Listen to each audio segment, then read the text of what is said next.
आज हम हिस्ट्री का chapter 3 the age of industrialisation start करेंगे। इसके फर्स्ट टॉपिक को समझने से पहले थोड़ा हम इसका इंट्रोडक्शन देते हैं कि इस चैप्टर में हम किस चीज की समरी को अच्छे से डिटेल में पढ़ेंगे। तो यहाँ पर हम बात जो करेंगे वो है इंडस्ट्रियलाइजेशन की। इट मीन्स इंडस्ट्रीज के एरा की। तो यहाँ पर हमें ये ध्यान रखना है कि इस चैप्टर में इंडस्ट्रीज के एरा को डिस्क्राइब किया हुआ है। तो इसका मतलब ये है कि 19th सेंचुरी में जब इंडस्ट्रीज डेवलप्ड हो गई थी, लोग फेमिलियर हो गए थे फैक्ट्री के, वर्कशॉप के, इंडस्ट्रीज के, तो किस तरह से लोगों ने इस इंडस्ट्रियलाइजेशन को प्रोपागेट किया था, मीन्स उसका प्रचार किया था। किस तरह से उन्होंने लोगों को बताया था कि ये जो युग है, ये जो एरा है, ये किसका स्टार्ट हुआ है, इंडस्ट्रियलाइजेशन का। तो यहाँ पर सबसे पहले हम चैप्टर के स्टार्टिंग में 2 बुक को लर्न करते हैं। ये 2 बुक कौन कौन सी है? एक बुक जो थी वो 1900 में पब्लिश हुई थी, जिसका नाम था डॉन ऑफ द सेंचुरी।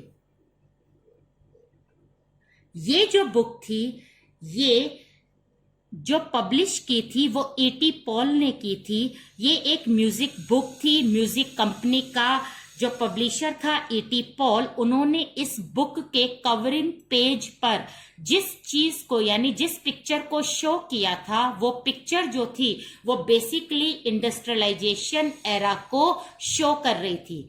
तो यहाँ पर जो एक गॉडेजेस है, उसका जो लेग दिखाया गया है वो किस तरह से व्हील के ऊपर है, और ये व्हील किसको सिंबलाइज कर रहा है? ये कर रहा है टाइम को।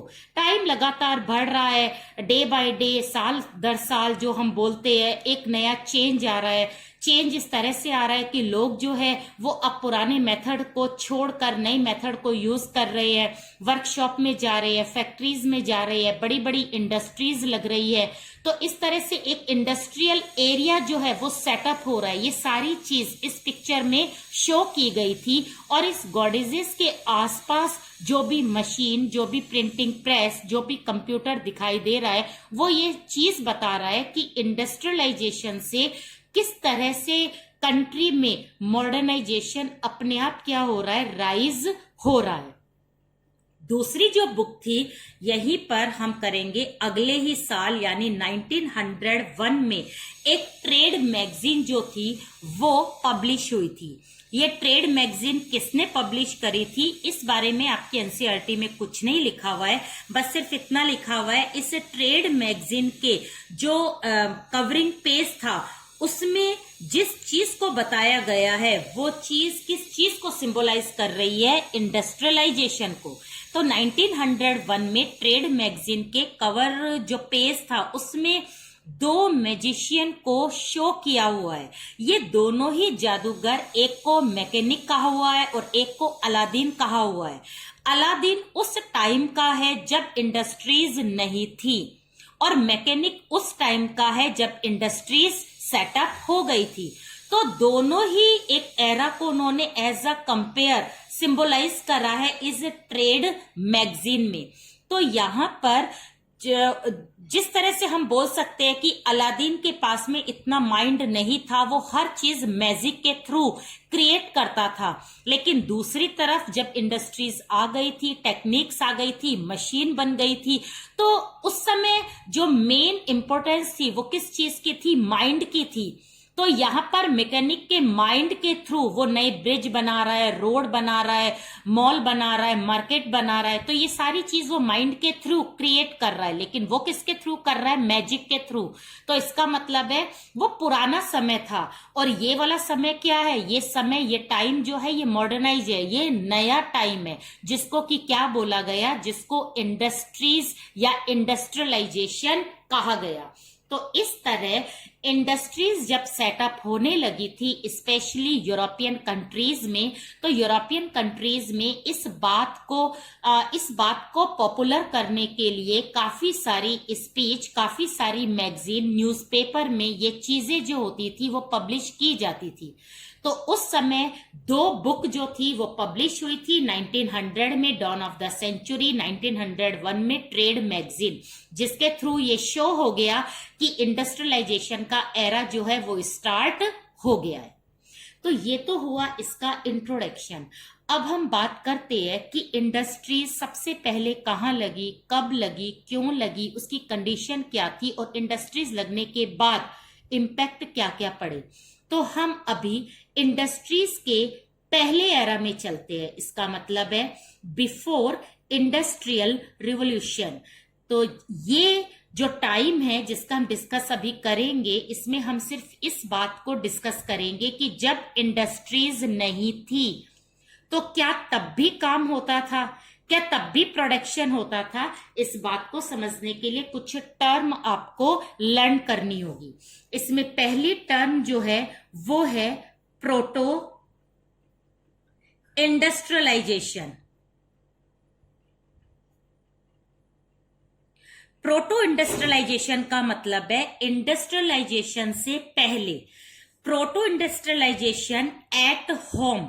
तो यहां पर आपको ध्यान रखना है कि उस समय जो भी प्रोडक्शन होता था, जो भी काम होता था, वो कहां पर हो रहा था? घर पर। घर पर सारे लोग यानी बच्चे से लेकर जो एजेड लोग थे, सारे के सारे एक काम पर लगे रहते थे और वो दिन रात, हो सकता है 2 दिन में वो ना करे लेकिन अगले 4 दिन वो लगातार काम करते रहे। इस तरह से काम उस समय स्टार्ट होता था।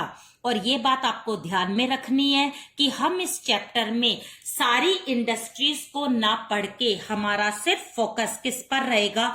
कॉटन इंडस्ट्रीज पर। तो हम यहां पर किसकी बात करेंगे? मेनली कॉटन इंडस्ट्री की। तो यहां पर हमने बात करी है कि जब इंडस्ट्रीज नहीं थी उससे पहले काम कहां पर चल रहा था? काम जो था वो होम यानी घर से चल रहा था। घर पर बैठकर लोग कॉटन वीविंग करते थे, कॉटन को स्पिन करके उसका थ्रेड करके जो भी फैब्रिक बनाते थे, वो सारा काम, वो सारी चैनल कहां पर हो रही थी? घर पर। तो इस स्टेज के लिए हम जो टर्म यूज करते हैं उसको हम बोलते हैं प्रोटो इंडस्ट्रियलाइजेशन। ठीक है। अब बात ये आती है कि अगर काम जो है वो घर पर हो रहा था तो यहाँ पर जो कॉटन उनको सप्लाई हो रही थी, यानी वीवर्स को जो कॉटन दिया जाता था और वीवर्स की पूरी फैमिली उस कॉटन को बनाने में लगती थी, यानी फैब्रिक बनाने में लगती थी, उसको ये काम कौन दे रहा था? उसको पैसे कौन प्रोवाइड करवा रहा था? एडवांस कौन देता था? उन पर कंट्रोल कौन करता था? क्योंकि वीवर्स तो अपने आप काम नहीं करते थे। वीवर्स के पास इतना पैसा नहीं था कि वो खुद कॉटन को मतलब ग्रो करके और उसका वो फैब्रिक बनाए।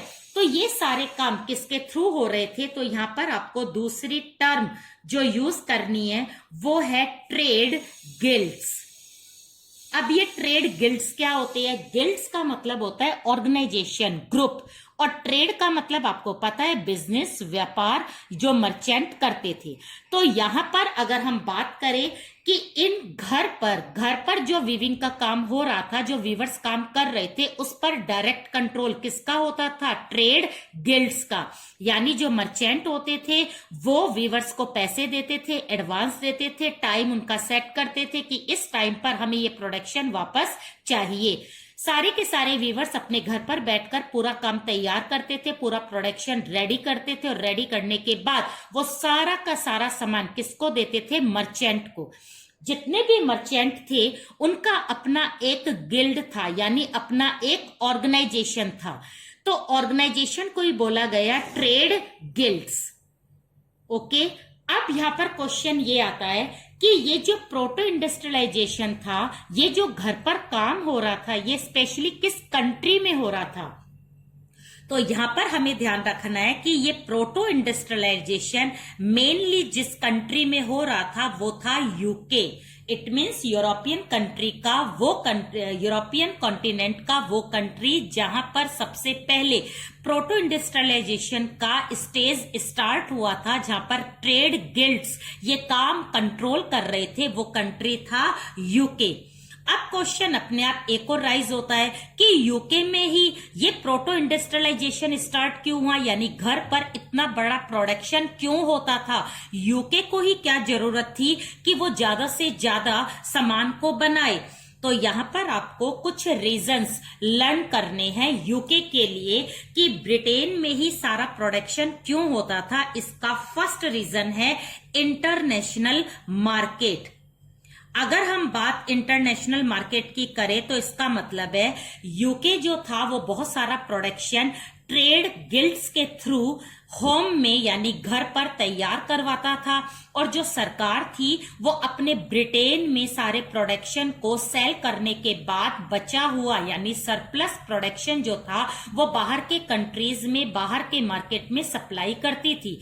इससे यूके को क्या फायदा था, इससे यूके की करेंसी लगातार बढ़ रही थी, और अगर उसकी करेंसी बढ़ेगी तो इकोनॉमिक स्टेटस भी किसका हाई होगा, यूके का।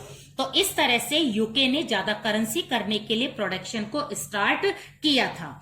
सेकंड रीजन आएगा वो है कॉलोनीज। कॉलोनीज क्या होती है, जो गुलाम देश होते हैं, जैसे कि हम थे, एशिया के कंट्रीज और भी थे, अफ्रीका के कॉन्टिनेंट के कंट्रीज भी यूके के गुलाम थे।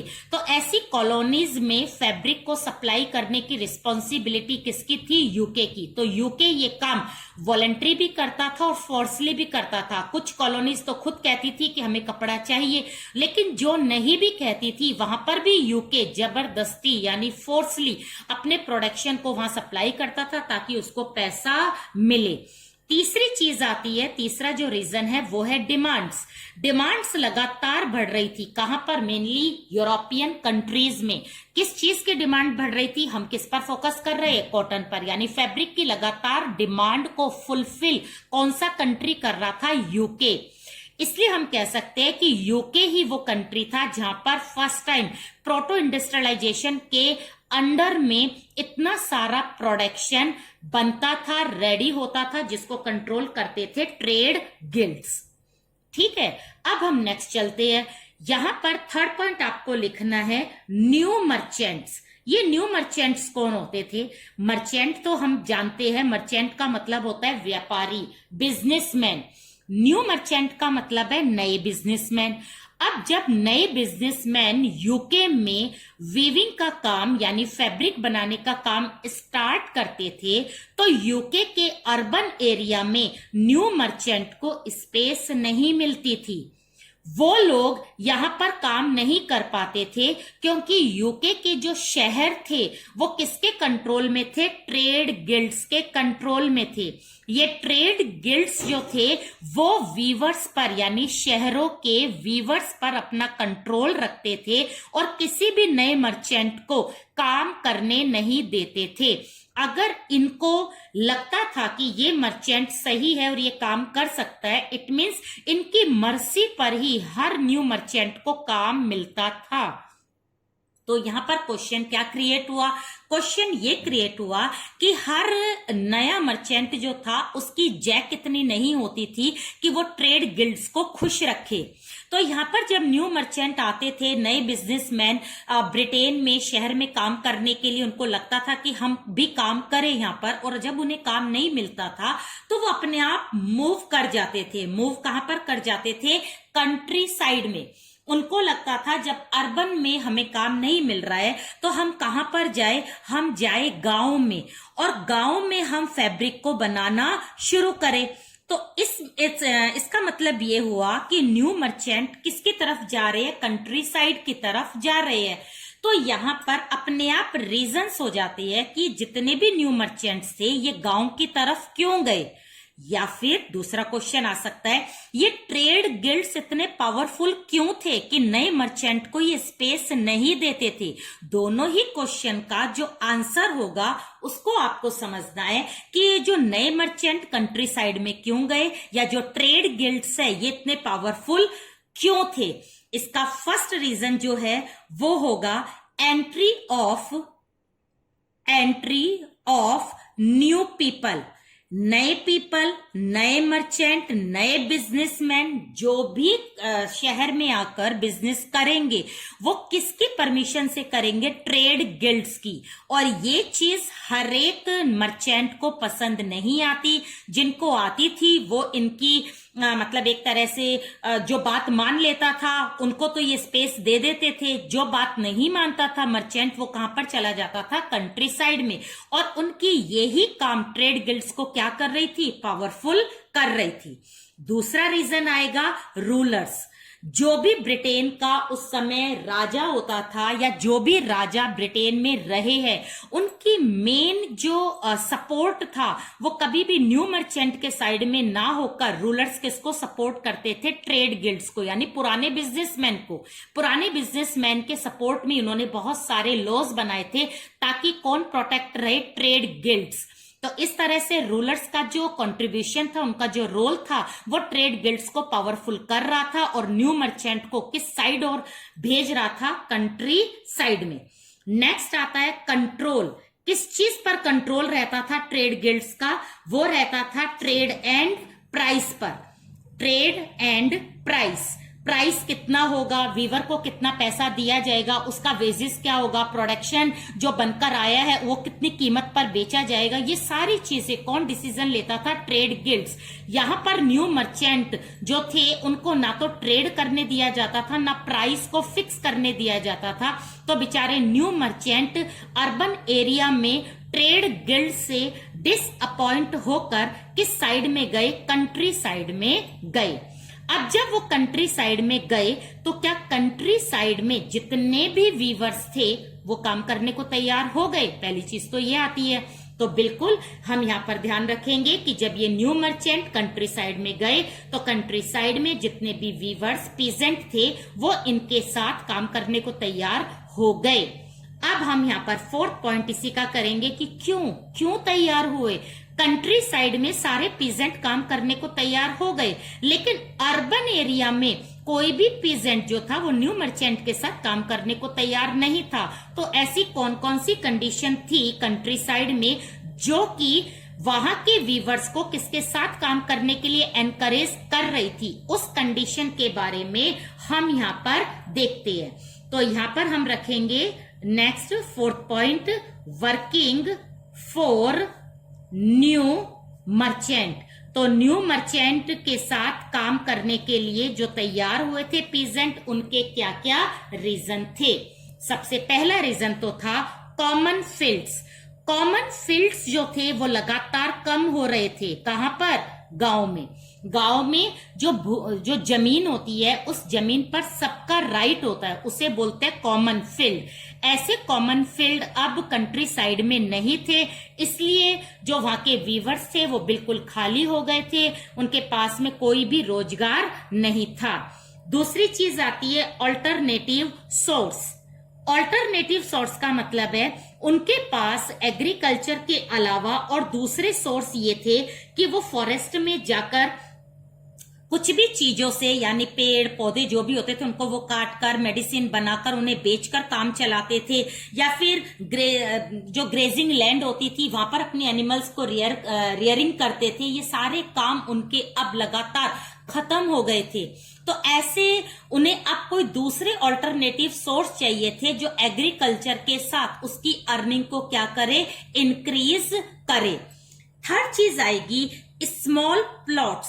अगर हम प्लॉट्स की बात करें तो जितने भी गांव में जमीनें थी वो बहुत छोटी हुआ करती थी, तो या तो वीवर्स के पास में जमीन थी ही नहीं और जिनके पास में प्लॉट थे वो बहुत छोटे थे। अब इन छोटे प्लॉट्स में जब वो एग्रीकल्चर करते थे तो उनके पास में इतनी अर्निंग नहीं आती थी, इसलिए जैसे न्यू मर्चेंट ने उनको ये प्रपोजल दिया कि आप घर पर बैठकर कॉटन वीविंग का काम करो, फैब्रिक बनाओ तो आपको पैसा मिलेगा, तो उन्होंने सोचा स्मॉल प्लॉट में हम काम कर रहे हैं और प्लस हमें कौन सा काम मिल जाएगा? हमें मिल जाएगा वीविंग का, तो हमारी अर्निंग और क्या हो जाएगी? बढ़ जाएगी। नेक्स्ट आता है एडवांस सिस्टम। एडवांस सिस्टम का मतलब है जब न्यू मर्चेंट यहाँ पर आए तो उन्होंने आते ही पैसा दिया, किसको? वीवर्स को, ताकि वो पहले अपना काम पूरा करे, मतलब अपने जो उनके खुद के पेंडिंग काम थे वो पैसे की वजह से जो रुक गए हैं वो पूरा करे, उसके बाद वो किसका काम स्टार्ट करे? न्यू मर्चेंट का काम स्टार्ट करे। तो एडवांस सिस्टम देखते ही वहां के वीवर्स एकदम उनके साथ काम करने को तैयार हो गए। लास्ट चीज आएगी वो है सप्लीमेंट इनकम। सप्लीमेंट इनकम का मतलब है ज्यादातर जो लोग थे वो छोटे मोटे किसी ना किसी काम में लगे हुए थे, स्पेशली वो एग्रीकल्चर करते थे, चाहे वो प्लॉट स्मॉल हो, चाहे वो बड़े हो, चाहे वो रेंट पर काम करते थे, कुछ भी करते थे, लेकिन जो भी एग्रीकल्चर करता था तो वो दिन में एग्रीकल्चर करते थे और रात में वो फैब्रिक बनाने का काम करते थे। तो इसका मतलब है उनकी इनकम क्या हो गई थी? सप्लीमेंट हो गई थी, यानी ज्यादा हो गई थी। तो कुछ काम तो वो एग्रीकल्चर से करते थे और कुछ काम वो किससे करते थे? कॉटन वीविंग से। तो ये कुछ रीजंस है जिसके कारण जो वहां के वीवर्स थे, यानी गांव के जो वीवर्स थे, वो नए मर्चेंट के साथ काम करने के लिए इसलिए तैयार हो गए क्योंकि उस समय गांव में कॉमन फील्ड जो थे वो लगातार कम होते जा रहे थे। उनके जो अल्टरनेटिव सोर्स थे वो भी खत्म होते जा रहे थे। उनके पास स्मॉल प्लॉट थे जिससे कि उनकी अर्निंग पूरी नहीं होती थी। उनको एडवांस न्यू मर्चेंट के द्वारा दिया जा रहा था और लास्ट में उनकी इनकम डबल हो रही थी। एक इनकम एग्रीकल्चर से, दूसरी इनकम किससे? फैब्रिक से। तो इस तरह से उन्होंने काम करना स्टार्ट किया। तो हमने फाइनली ये देखा कि यूके में जो रूरल एरिया था वहां पर भी कपड़ा बन रहा था, फैब्रिक बन रहा था, और जो अर्बन एरिया था वहां पर भी फैब्रिक बन रहा था। तो दोनों तरफ फैब्रिक बन रहा था। इसका मतलब है एक रिलेशनशिप हुई। रिलेशनशिप किस किस के बीच में हुई? ये रिलेशनशिप हुई टाउन में और कंट्री साइड में।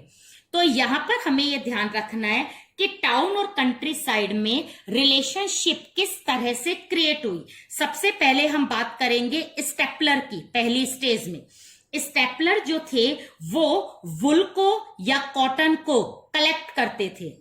ठीक है, ये वुल और कॉटन के कलेक्ट करने का काम स्पेशली कहां पर होता था? ये होता था कंट्री साइड में। ओके, अब इस वुल और कॉटन को किसे दिया जाता था? वो दिया जाता था स्पिनर को। स्पिनर इस वुल में से धागे को बनाकर तैयार करता था।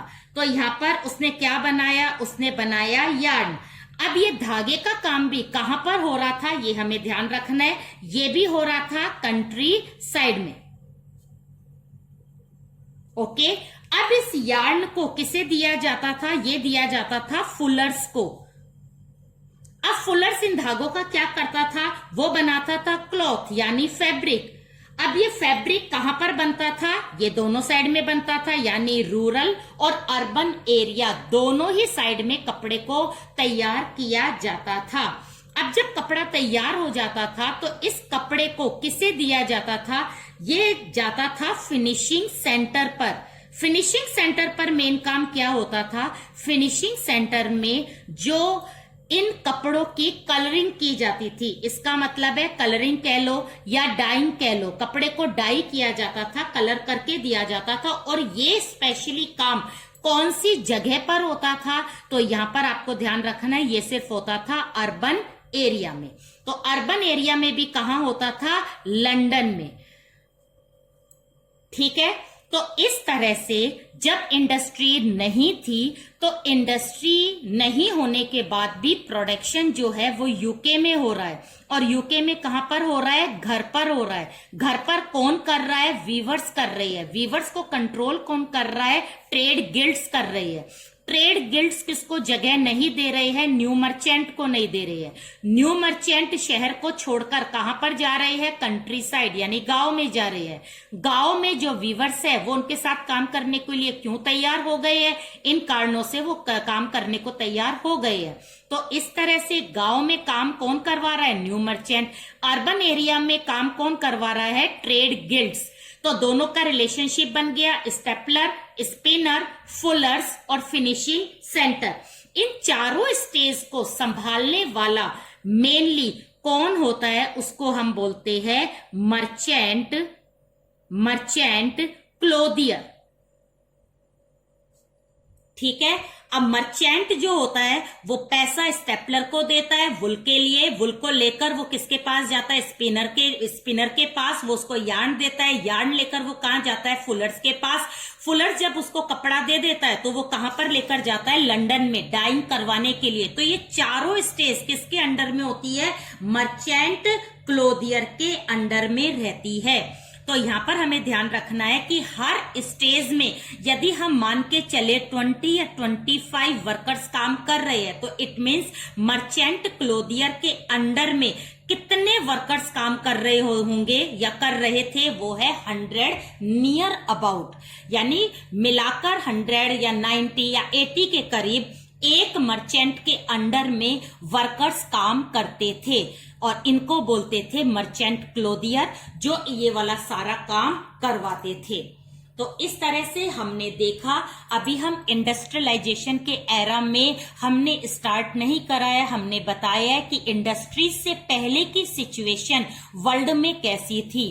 तो वर्ल्ड में तो इंडस्ट्रीज थी ही नहीं, ना कोई फैक्ट्री थी, तो काम जो है वो किस तरह से कैसे चल रहा था। तो अगर हम यूरोप की बात करें तो यूरोप में, यूके में काम जो था वो फैक्ट्री के बिना कैसे चल रहा था, इस बात को हमने यहाँ पर डिस्कस किया है। और चैप्टर के स्टार्ट में आपको 2 बुक को अच्छे से लर्न करना है, एक तो डॉन ऑफ द सेंचुरी और दूसरा ट्रेड मैगजीन। इन दोनों बुक्स के ईयर को लर्न करना है और ये दोनों ही बुक किसको प्रोपागेट कर रही है, किसका प्रचार कर रही है, इंडस्ट्रियलाइजेशन का।